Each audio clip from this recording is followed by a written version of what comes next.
किसान साथियों, आज हमारे बीच हैं प्रगतिशील किसान रमेश मीनान जी। और आप उत्तरकाशी से हमारे बीच हैं और तरह तरह की खेती बाड़ी आप कर रहे हैं। खास बात यह है कि आप प्राकृतिक ढंग से आज खेती बाड़ी कर रहे हैं। तो मीनान जी, बहुत बहुत स्वागत है आपका हमारे स्टूडियो में।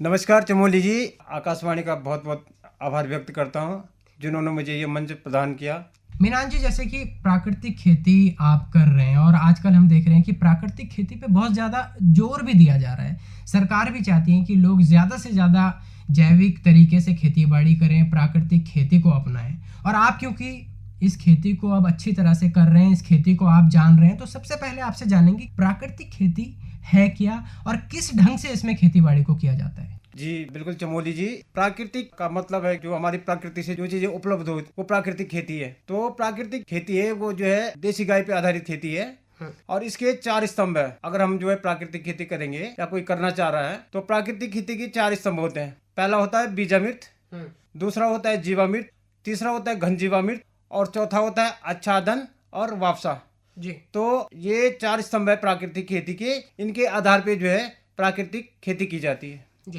थोड़ा सा इन 4 स्तंभों के बारे में जानेंगे। जैसे बीजामृत, जीवामृत आपने बताया, ये क्या है और इनका प्रयोग क्यों किया जाता है। जी बिल्कुल बिल्कुल बिल्कुल चमोली जी, देखिए जो पहला स्तंभ है बीजामृत।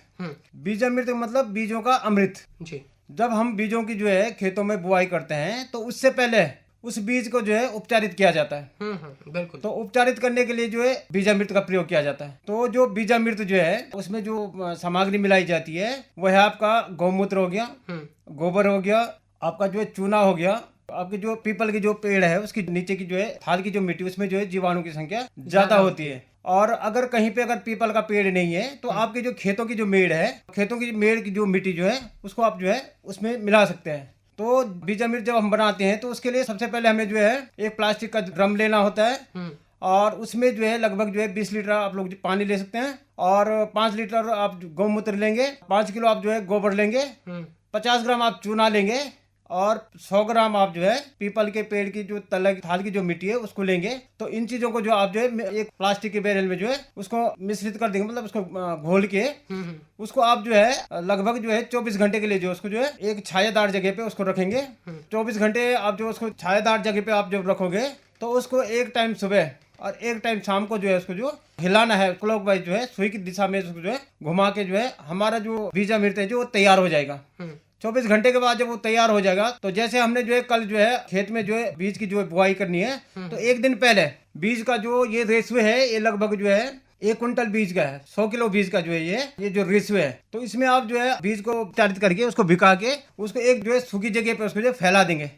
फैलाने के बाद जो अगले दिन आप जो है उसकी जो है बिजाई कर सकते हैं। तो पहला जो स्तंभ है वो हो गया बीजामृत। तो बीजामृत का जब उपचार करेंगे तो उसके लिए ये सामग्री जो बताई वो उसमें जो उपयोग की जाएगी जी। दूसरा आ गया आपका जीवामृत। तो जीवामृत मतलब जीवों के लिए जो है अमृत।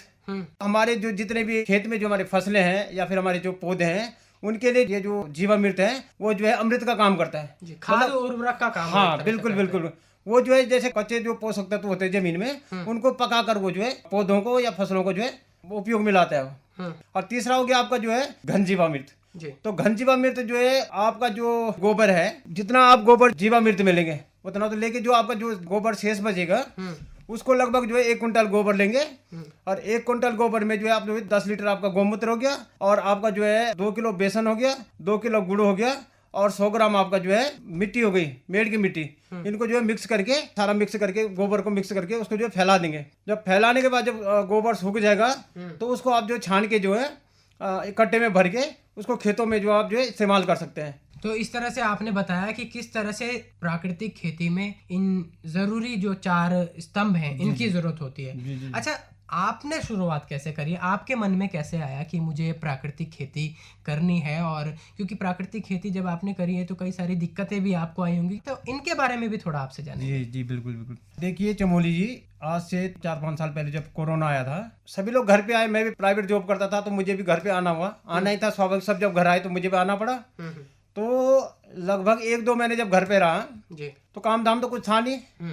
तो एक दिन बैठे बैठे जो है टीवी देख रहा था जी। और जब टीवी में जो है एक प्रोग्राम चल रहा था, सुभाष पालेकर जो प्राकृतिक खेती के जो जनक हैं उनका एक प्रोग्राम चल रहा था प्राकृतिक खेती पे।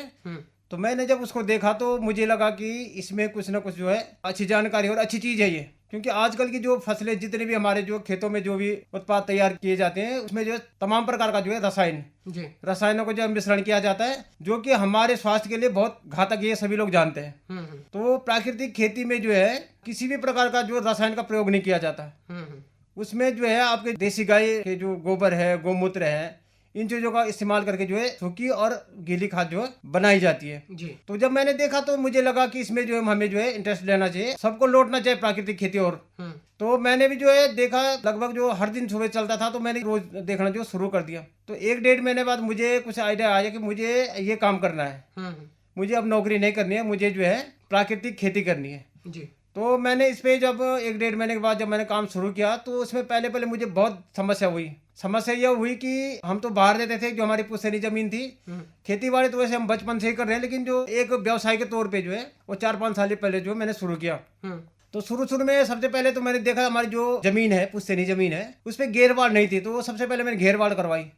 फिर एक पशुओं के लिए एक जो है गौशाला बनाया, फिर पानी की व्यवस्था की वहाँ पे, फिर एक गाय लाई, मैंने गाय ला के जो है गोबर भी उसका इस्तेमाल करने लगा, और उसका जो दूध है जो बाजार में जो है उसकी बिक्री करने लगा। तो धीरे धीरे जो मतलब एक जो सुधार होने लगा, भले समय लगा, बहुत परेशानी हुई। और हमारे यहाँ पे जो सबसे ज्यादा दिक्कत पहाड़ों में वो है जंगली जानवरों की। तो जब शुरू में काम शुरू किया तो कई समस्याएं आने लगी।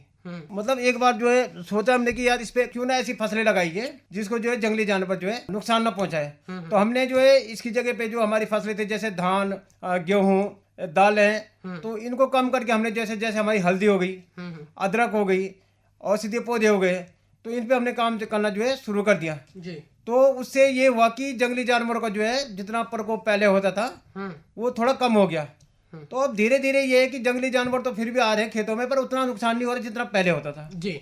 अच्छा मीनान जी, प्राकृतिक खेती की बात करें तो शुरुआत जब आपने करी तो प्रशिक्षण वगैरह लिया आपने? बिल्कुल, प्रशिक्षण के बिना तो शायद कोई काम असंभव है।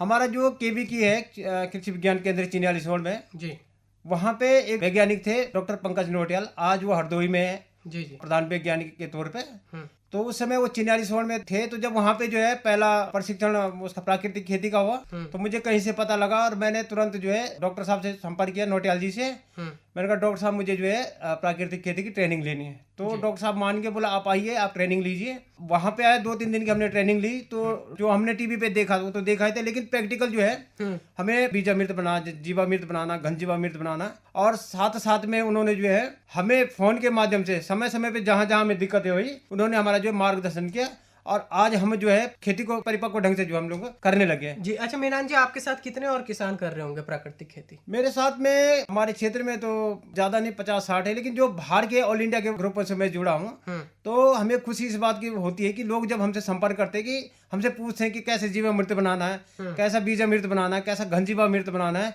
तो हम उन लोगों को जो है वीडियो के माध्यम से उनको जो है सिखाते हैं। हमारी जो वीडियो बना रखी है अपनी जीवामृत, घन जीवामृत और बीजामृत को, तो उनको हम शेयर करते हैं। और कई बार हम लोग जो है फोन से लोग हमसे संपर्क करते हैं, तो उनको हम जो है इसकी जानकारी देते हैं और लोग उस चीज को अपना रहे हैं। तो आप ट्रेनिंग भी दे रहे हैं और बहुत अच्छा है, ताकि और भी हमारे जो किसान हैं वो प्राकृतिक खेती के लिए प्रेरित हो। अच्छा मीनान जी, अब बात करें हम, क्योंकि प्राकृतिक खेती है और सारी चीजें हमने जो प्रकृति से मिली हैं उसी से हमने खेती करनी है, तो जब हमारी फसलों में रोग और कीट लग जाता है तो उसको कैसे इसमें नियंत्रित किया जाता है? क्योंकि अधिकतर किसान रसायनों का प्रयोग इन्हीं रोग और कीटों से फसलों को बचाने के लिए करते हैं। जी बिल्कुल।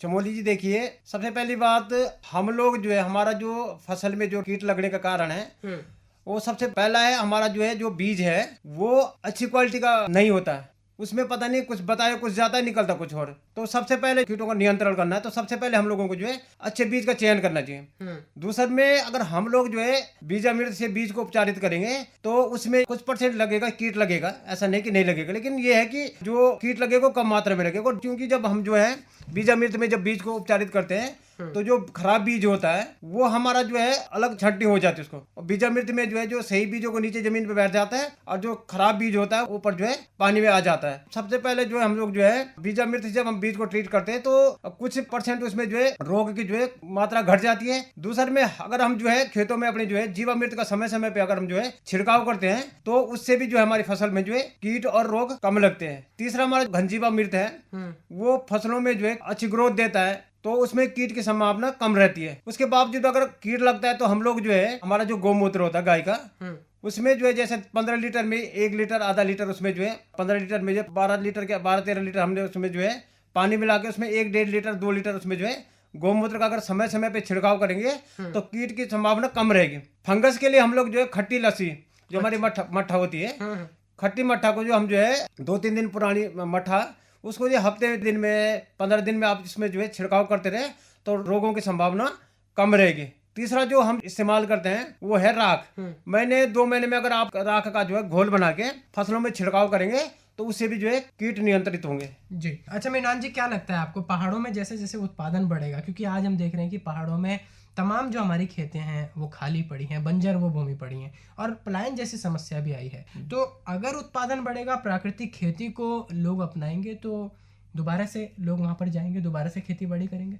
बिल्कुल बिल्कुल बिल्कुल। देखिए चमोली जी, सबसे पहली बात है कि जो प्राकृतिक खेती है उसका जो उत्पाद है वो रसायन से थोड़ा कम तो है, क्योंकि रसायन से आप उत्पादन तो ले सकते हैं लेकिन एक समय तक जी, उसके भी एक लिमिट होती है, क्योंकि रसायन जो हमारे जो कीट मित्र थे वो खत्म हो गए, जमीन में जो केंचुए थे वो खत्म हो गए, हमारी जमीन जो है सख्त हो गई। उसमें जब बारिश होता है तो उसका जो पानी जो सख्ती जमीन की वजह से जो है पानी जो है सीधे बह जाता है खेतों से। लेकिन जो प्राकृतिक खेती करते हैं तो उसमें जो है केंचुओं की संख्या ज्यादा रहती है और केंचुए हमारे जो है देसी केंचुए जो हमारी जमीनों के जो केंचुए हैं उनका काम होता है एक जगह से जब वो छिद्र करते हैं तो वो दूसरी जगह से निकलते हैं, फिर जैसे एक जगह से अगर नीचे जाएंगे तो दूसरी जगह से ऊपर आएंगे। लेकिन अगर हम रसायन खेतों का जो है रसायन खादों का अगर खेतों में जब हम इस्तेमाल करते हैं तो हमारे जो केंचुए हैं वो सारे खत्म हो जाते हैं और जमीन की जो उपजाऊ क्षमता है वो घट जाती है। तो अगर हम लोग प्राकृतिक खेती करेंगे तो सबसे पहली बात है कि आज प्राकृतिक खेती के जो उत्पाद हैं उनकी इतनी डिमांड है, खासकर हम अपनी बात बता रहे हैं कि हमारे पास इतनी डिमांड है कि हम जो है पूरी नहीं कर पा रहे। तो अगर हम लोग प्राकृतिक खेती करेंगे तो हमारी जमीन एक तो उपजाऊ बनेगी, हमारा क्लाइमेट सही रहेगा, वातावरण सही रहेगा, विष मुक्त रहेगा। और दूसरी बात में अगर हम लोगों को अगर हम लोग जागे नहीं, हमारे जो नवयुवक साथी हैं, हमारे जो बेरोजगार भाई हैं जो बाहर होटलों में नौकरी कर रहे हैं 10,000 15,000 के लिए, तो उनसे मैं यही निवेदन करना चाह रहा हूँ कि आप लोग जो है रिवर्स प्लान करके जो आप जो है किसी के 10,000 15,000 की जो नौकरी करने से बढ़िया है आप अपने घर में 5,000 10,000 कमाते हो तो हमारे लिए क्या है कि अस्थायी रोजगार है। किसी का दिन काम करने से अच्छा है अपने स्वयं के मालिक बनो। जी, निश्चित तौर पे जब हम प्राकृतिक खेती करेंगे तो हमारी जो भूमि है उपजाऊ बनेगी और धीरे धीरे उत्पादन भी बढ़ेगा। जी। और जो उत्पाद है उसके तो अच्छे खासे दाम हमारे किसान साथियों को मिल ही रहे हैं। रमेश मीनान जी, आज आप हमारे स्टूडियो में आए और बहुत ही महत्वपूर्ण जानकारी आपने हमारे सभी श्रोताओं के साथ साझा की। स्टूडियो में आने के लिए आपका बहुत बहुत आभार। धन्यवाद। धन्यवाद चमोली जी।